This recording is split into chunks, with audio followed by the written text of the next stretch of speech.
Welcome to Beyond the Plinth, the show about biokinetics and everything health and wellness orientated.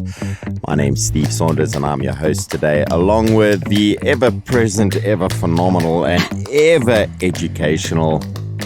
Flattery gets you everywhere, Stephen. Thank you. I am Wendy Vermaak, and I'm here on behalf of the Biokinetics Association of South Africa. And we've got a special guest today, Vuvu, who is here to help educate us on neuro rehab and why, possibly with someone with a neurological condition, see a biokineticist. Welcome, Vuvu. Thank you so much for having me. Big question, that one. Why would someone with a neural issue have a biokineticist or be seeing a biokineticist?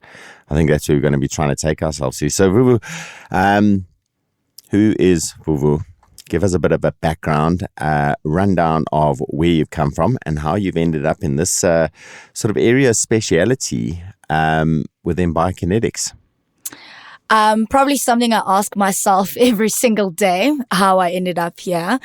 But I was born and raised here in Johannesburg, and from there I've always had a big passion for sports and exercise.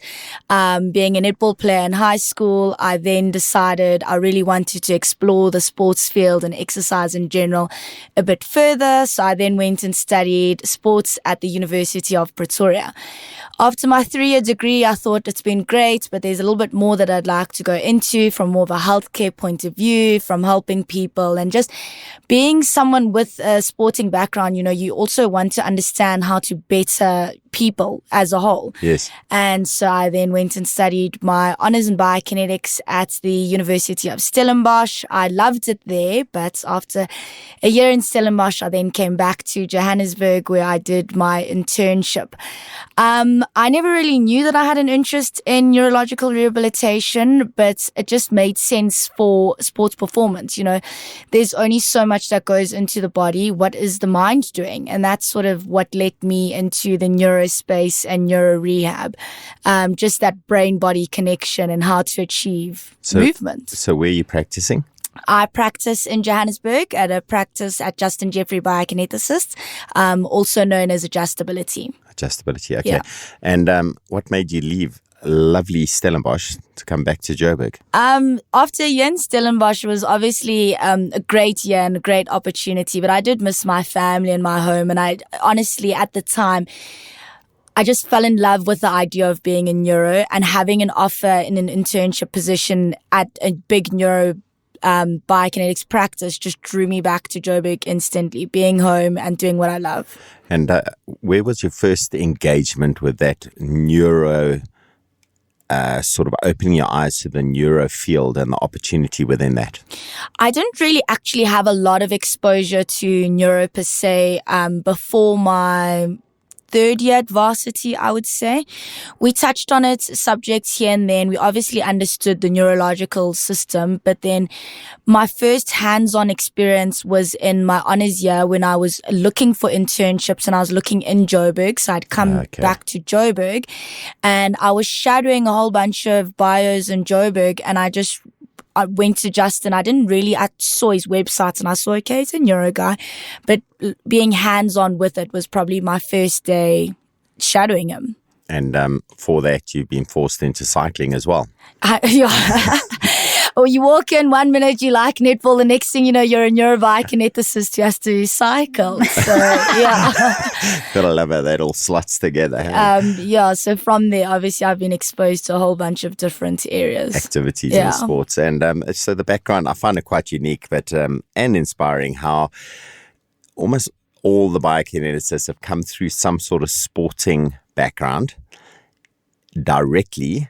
Very few are indirectly through sport. So when I say that your experience in netball and your passion for netball gave you the reason to start looking at sport as a potential academic pursuit or an academic area to look at, and obviously biokinetics being probably the nicest area to be able to engage. We think so. Yeah, nicest area to be able to engage where it gives you both the clinical training and the ability to deal with people who are not just, say, needing a clinical intervention of some sort, but it could be looking at some sort of sports intervention as well. So the crossover in the field is so broad for a biokineticist. Well, it makes things interesting. So you're not just dealing with one type of patient, as you're saying. Yes. So there's a whole scope of areas. So, and no one biokinetics practice is just doing just whatever, just elderly or just kids or just hydro or just neuro. But certain practices will have a special interest in an area. And Vuvu, obviously being one of the experts in neuro, will see predominantly neurological patients. So give us a rundown. What does it mean, neurological patients? What does that term mean? Quite a loaded question. I think I sort of ask myself, what do I do every single day? But just simply when we look at it, is obviously any condition which will affect our neurological system. Sounds a bit complex, but basically just your brain, spinal cord, and all the other tissues of the neurological system. There's a whole bunch of different conditions which affects our neurological system. You know, our more common ones would be your traumatic brain injuries, your spinal cord injuries, but then you can have people who just have issues with transmitting the messages along the neurons and those sorts of conditions. So it can be traumatic events. It can be over time people have just struggled with different areas in the neurological system. So working as a neurobiokineticist, we can treat anything within the whole neurosystem. So there's some progressive diseases or autoimmune diseases, yes, as well. So do you also analyze all the fellow netball players and look at them and go, I can see she's got a weakness? I mean, you do struggle to turn the biokineticist side of you off. I think we all guilty of that. Even just walking in the mall, someone walks in front of you and you think, oh, good goodness, like, please don't walk like that. So I do think, but yeah, definitely, you can't turn it off. Yeah. So that passion, we've spoken about this in lots of our episodes before, Wendy, where the individual that's a biokineticist is and I say this in the nicest way, a special individual. They're Yes. passionately interested. So they're not just this white coat clinical deal with a certain topic and boot the person out type of. They are interested in helping a person become better. Whether it is a rehab process from something that could have been traumatic or it could be just bettering their lifestyle out there. So the question I got for you now, and this is why I'm jumping a little bit between the sports and the clinical side and the rehab, the neural side, is when we see from a public perspective the neural work done, and we see things like motor neuron disease and such like, and it was publicized fairly well a couple of years ago with one of our Springbok rugby players dealing with it and sadly losing his life to it. That process of rehab is quite intense because now you're not just talking about a joint or a walking issue or a weightlifting issue. You're talking about whole system operation. How does it vary from normal biokinetics? When I say normal biokinetics where you're doing rehab, how does it vary in terms of engaging with an individual with any neural type system issues, anything like that? So obviously your neuro patients will generally, their mobility, their strength, a lot more areas at once will be affected. And so definitely you have to have a holistic view to their therapy. And I think as a whole, it needs to be patient-centered for any different condition. And I think I speak on the whole of all of biokineticists across South Africa. It needs to be patient-centered, but particularly what makes the neuro rehab different, and I'd also say challenging, is it's one thing if somebody's standing and their ankle's weak. It's another thing if they're standing and their ankle's weak and then they're having a spasm in their hip flexor and then they haven't stood in 3 months and so their blood pressure's dropped and they're feeling a little bit faint. So yes. There's just so many different elements that we need to bring into our rehab, and so many different things we need to be aware of when we're doing our rehab. And I think a big thing about what sets Biokinetics apart as a whole is the safety elements of it.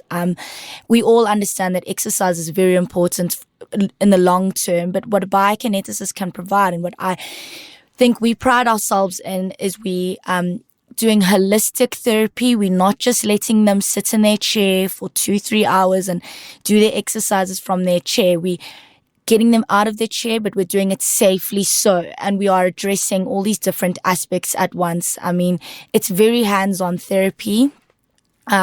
Generally 1 or 2 of us working with one patient at a time just to ensure the safety of it. But yeah, it's a bit more complex in the fact that you're looking over all the joints at the same time as their well-being, at the same time as, like I said, blood pressure, heart rate, sweating, those sorts even of fear things. of falling. You know, there's a whole Yes. multi-component issue going on with your patient. So I was about to say, one of these aspects is to develop confidence for your patient, to be able to teach them that they can do things because they may have been limited by that experience of whatever they're dealing with. And now to stay within safe parameters, they're not engaging outside of those parameters. And your job obviously is to explore where those limits are safely. So give us a rundown of what that means in that engagement. You spoke about having 2 biokineticists, Yes. 1 patient. You're there to support. What's that experience like? One thing I always tell all my patients is I love to say, I don't like to work too hard. And so if I drop you onto the floor, I'm going to be the one who's going to have to pick you up. And I don't feel like picking anyone up off the floor today. Stay standing. So you will stay up and you will be safe, because I don't feel like picking anyone up off the floor. But it's a big joke, but it's a reality.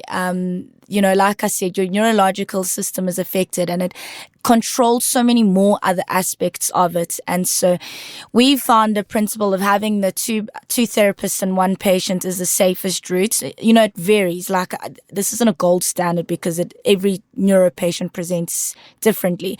But we found that works for us in terms of a safety element and being able to explore different exercises that they wouldn't necessarily be able to do at home. And, you know, like I said, we do understand the benefits of exercise, the benefits of physical activity, but unfortunately, being wheelchair bound is limiting, and the amount of assistance someone might have or the amount of caregiver support they might have is limited.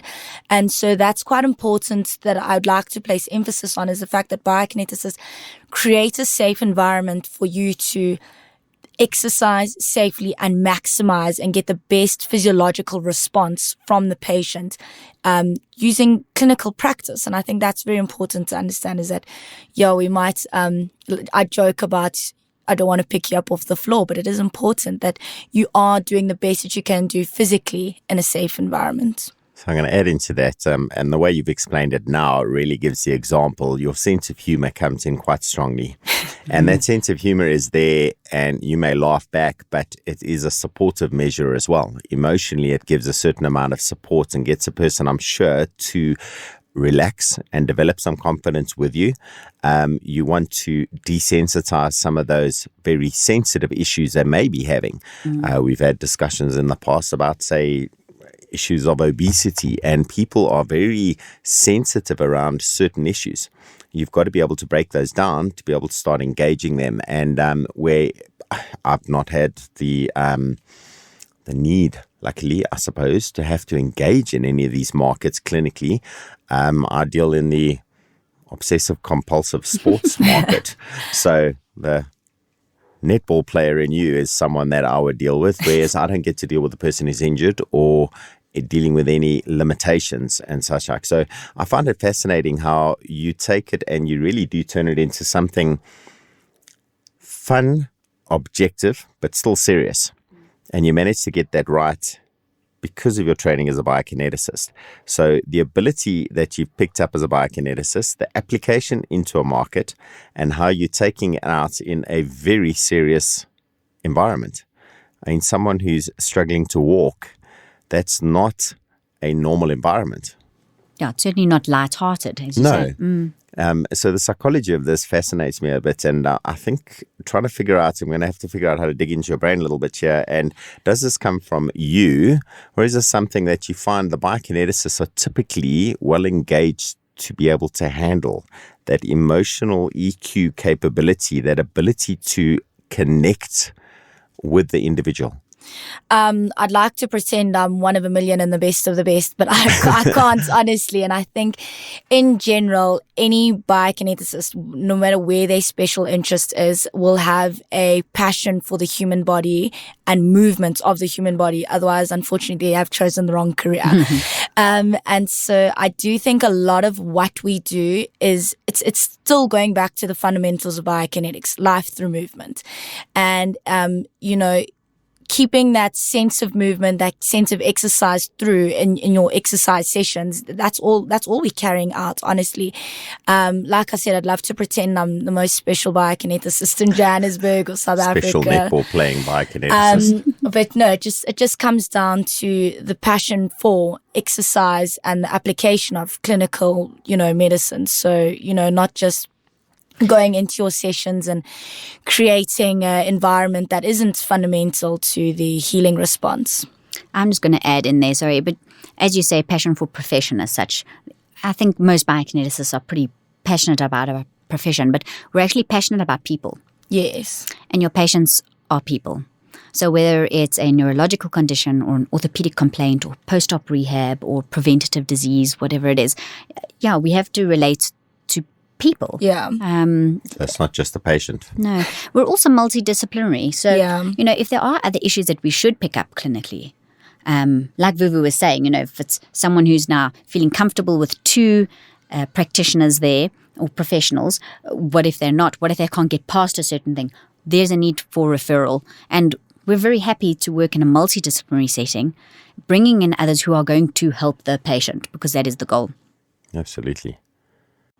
Sorry, Wendy, just touching on that. I work in a big MDT, multidisciplinary team, and I love the different practitioners we work in. And we've actually found going in back-to-back sessions, working with a physio to do your mobilization and then coming in for your exercise sessions. So, just touching on that, I think it's really, really important to acknowledge that we don't just work on our own and that there are a lot of different practitioners that create that healing environment. So, it's really important to understand that we don't just work in isolation. And you understand scope of practice so well to where those fit in as well. And I'm going to go into a topic where your field seems to deal a little bit more into the extra technology environment. Your knowledge of the workings of that technology and the application to the biotechnology, the integration of technology and the individual, that fascinates me as well. And watching how your practice has engaged in those environments, what's that been like to learn about the technology and the supportive technology, the extra equipment? Would that be the label I would use for it? Yeah. I think it's honestly just been an absolute blessing. You can imagine what it's like if, think of yourself, a big sportsman. You call me fat. You're not sensitive about it. Competent. A strong cyclist. Imagine you were told today you won't ever sit on your bicycle again. And you will just think, come hell or high water, I would love to sit on my bicycle again. And, yes, you guys will make that happen. And I think, we are moving into such a technologically advanced way of life. And, technology is so prominent. And so it's been beautiful to see companies coming in with their technology and creating exoskeletons and different stimulants and so forth. And, for them, it's being able to have a conversation with someone at eye level again and not sitting in line with someone's belly button anymore. And I think that's what we've really, really enjoyed, the things that technology has allowed us to do. So give us, let's say, 2 examples of those technologies. And you mentioned one of them, an exoskeleton. What is that? So basically the exoskeleton, if you literally think of a machine, a robotic suit that you would put on the outside of your body. So think you don't have the ability to stimulate the muscles anymore. You can't lift your knee to the chest. It goes around the outside of your body and it creates those sorts of movements. It's a little bit like if you picture what the guys who go to space would wear, like a little suit. Yes. And it just honestly helps you facilitate that movement. Over time, the exoskeletons have advanced immensely, and they have a lot of give us as practitioners a lot of feedback as well. They can say how much weight is being loaded. There's sensors on the bottom of the feet that can show you how the weight is distributed. Also quite amazing is with the exoskeleton, gives us feedback on how much with the motors, how much work the motors are doing compared to how much the patient's doing, which we found has been amazing, because then we can challenge the patient as well. They're not just going for a free ride. We can make passive, they're active. We can make the machine do less work, and then they have to engage, the quads, the hammies, and those sorts of things. So that's something I've been blessed to have worked with hands on. And with that, we've also had functional electrical stimulation as well. We were blessed to be the first country in the southern hemisphere to have functional electrical stimulation with an exoskeleton. So they sort of work hand in hand. And how that works is, instead of then saying to create a step, you need to go into lifting your knee to chest, it will then say what muscles activate to lift your knee to your chest. And then you place little electrodes onto the different muscle groups. And as the machine is in the correct position, then we'll say, okay, instead of the machine saying lift knee to chest, we're going to activate the quads, and the quads will then lift knee to chest. Those sorts of movements, or, they so obviously got the gait cycle and the gait pattern that it has to follow, but then it gets the patient to engage more, and it's not just them, like I said, going for a ride, but it's also then that they're activating their muscles as they go through the gait cycle. So you're not only a netball player and a biokineticist, but you're a robotics expert as well. Jack of all trades. Jack of all trades, master of all. Getting there. Working on it. Well, everything you're mentioning here is fascinating, because how many people, I take it from my perspective as a layperson on the outside, I've got no experience across any of that. And listening to all these topics and all these words you're throwing off just instantly and easily is, I know them individually, and I consider myself a little bit more educated than the average person in terms of health and wellness and movement. You guys are beyond my level of education by about 6 years. And now you're adding on top of that as well technology. And you're adding functional technology into it, which really does fascinate me, as to how you get to the point where you start to understand that and apply it. Because it sounds so cutting edge that it's almost science fiction. Yeah. Is it science fiction? Is it science fiction coming true? I think as time goes and as technology advances, we should have had flying cars by now. The least they could do is have a robot skeleton that would help people walk, honestly. Some of our public transport flies down the side on the left side of the road, so it could be. But yeah, it's like I said, it's amazing to see what technology has allowed for. And even it is the machines we work with is a gait retrainer, but I think the benefit that it provides to our patients has been unreal to see someone, first stand in 2 years. You can imagine, as a cyclist, think about what it's like when you don't get to cycle for a month. What your legs feel like when you do cycle again. Now, can you imagine you've been in a wheelchair for a year, or you've been on your back for a year? What your body must feel like, and then the difference when you get to stand up again and walk again and all of those sorts of things. So going through that process, that motivation that those individuals will give others who are going through that process as well. The psychology of the whole experience must be absolutely mind-blowing. So, this is the benefit, of course, of seeing someone at a practice that's so well kitted out as that. There you're going to get the best of the best, the creme de la creme, treatment. However, even saying that, sometimes someone has just not been cared for or hasn't seen a biokineticist at all. And even just that ground root starting and understanding what your capacity is, even without some of that stuff, is like those SMART goals, some achievable goals to being a little bit more independent in their living, having a little bit of better quality of life, just gaining something that they've lost from before, just with a little bit of expert guidance. Even that can be really so empowering for a patient, even if they don't have, unfortunately, the accessibility to such amazing stuff. There's two things popping into my head right away. One, you mentioned walking in the shopping center and you notice how someone else is walking and you want to help. You know you're not going to help, but you want to help. Mm-hmm. And that's part of the innate makeup of a biokineticist. You're going to look at someone holistically. So although they may present with a certain problem and you know that's what you're going to be looking to treat, you're looking for the holistic issues that are going to assist that person to become better. So you're not, it's where, how do I put this? The experience within your area, your field of speciality that seems to be the majority of what you're dealing with in the market, as Wendy was saying, isn't limited because it can go right back to the beginning. The person walks in, they look normal, barring a slight movement in the hip, and you'll spot that as a biokineticist. I mean, I like to think so. I think one thing that is beautiful about the work that we do is our ability to pick up on the different movement patterns and the different foreshadowing, if I could say, even if it isn't in the sense that, listen, your hip is dodge. It's the referral network, I think. Is that a technical term? Dodge? No, 100%. No, when you write up all your medical reports, the number one word you can use is dodge. You just say, or niggly. Niggly.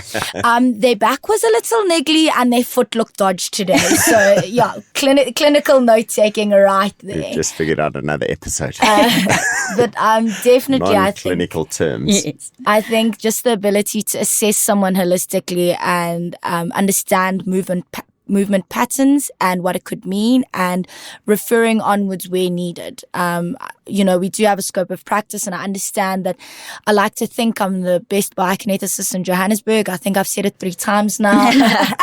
I'm repetition. joking. Yeah, repetition sometimes enforces itself. But just an understanding of this is how the body moves, this is how it should move, this is how yours isn't moving, and what are we going to do about it, and who should we call, and what should we do about it? I think that's one thing that I do take pride in our profession for doing. And it reflects so much on, I suppose, your sports background and now your professional background, because you said, what are we going to do about it? It's a team effort. It's not about the individual. It's not about the patient on their own. It's the patient with some support. 100%.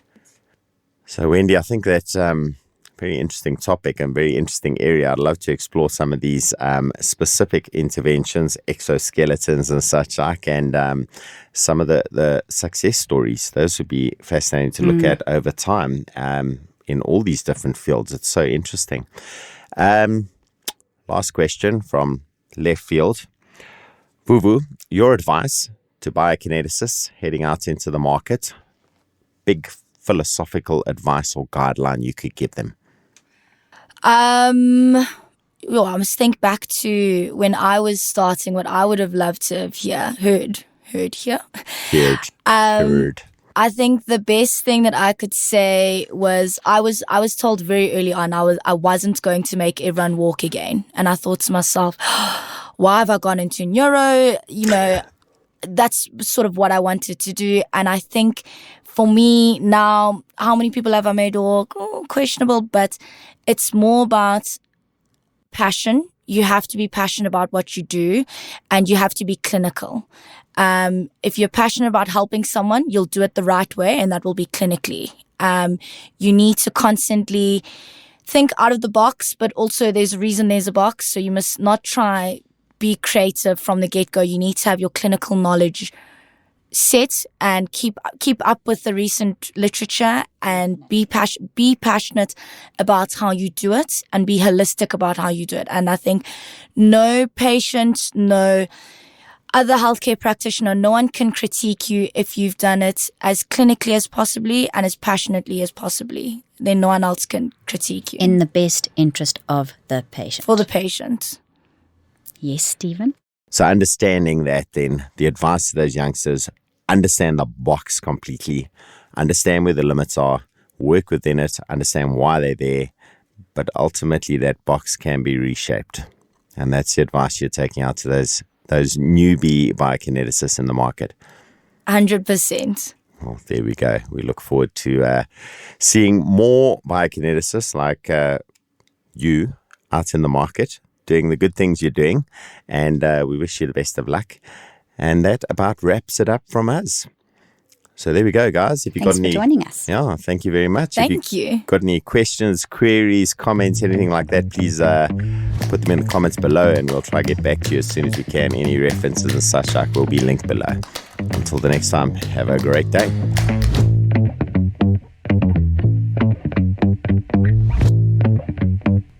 This podcast was produced by Johan Turon and the team at Soundpatch Studio. Presented by yours truly, Steve Saunders. Interested